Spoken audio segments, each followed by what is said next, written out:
Now, here is Alamosa. Oh no, we're taking a look at Colorado Springs from right outside the Caradio studio. There's the Steve's Paint Supply camera, and yeah, still just looks chilly out there. Storm Tracker 13 meteorologist Sam Postage joins us right now. Sam, it's too cold for me. I want to go back to summer. Well, you could head up to Woodland Park, Willis, or even Alamosa. They're into the 60s and 70s, so it really does depend what side of the state you're on. But for now, yes, it is a cold one. I wanted to show you the picture from Cheyenne Mountain, though. This is your wire nut camera.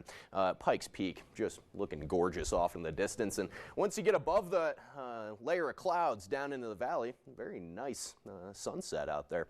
Not so much for Colorado Springs residents. All we can see are overcast skies. Still, the clouds are lingering around El Paso County and also Lincoln County. Potentially some low clouds over in Burlington, but Highway 50 is starting to clear out pretty nicely. Still temperatures, though, in the low 40s. So it's a cold day out there, and interestingly enough, we haven't recorded any precipitation out at the airport. It's been very, very dry. We have been picking up on some mist and fog, but that doesn't actually count as precip. I was actually looking it up. It's kind of funny.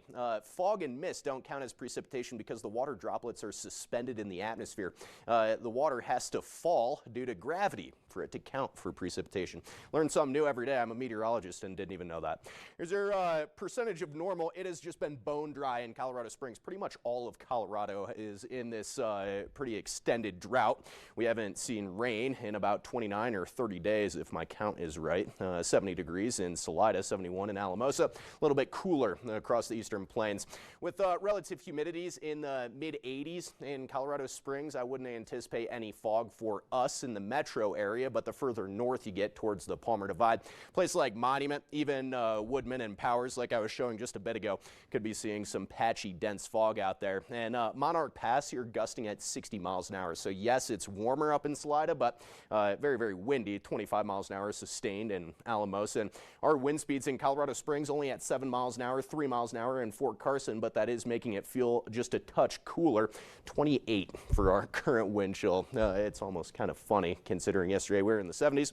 48 for your feels like temperature in Florence, rebounding nicely for tomorrow, but tonight will be a cold one. Burlington at 32, 29 out in Lyman. The National Weather Service actually did post a couple frost advisories for Kit Carson and Cheyenne County. Due to the cooler temperatures, you could be hitting into the mid-20s at times, so sensitive vegetation could be damaged. But for tomorrow, warming up back into the 70s, putting us slightly above average for our Monday forecast. Low 70s for La Junta, mid-70s in Pueblo. Woodland Park at 65 tomorrow. Temperature is pretty uniform through your midweek forecast. Partly cloudy skies, and then notice that dip on Friday, 42 for your high temperature. Another cold front headed our way for Thursday night, Friday morning. You're going from low 80s in Canyon City to not escaping the 40s for that Friday forecast. So the wind will pick up with that frontal passage. 84 degrees in Pueblo, sunshine through your midweek. So a very comfortable week ahead.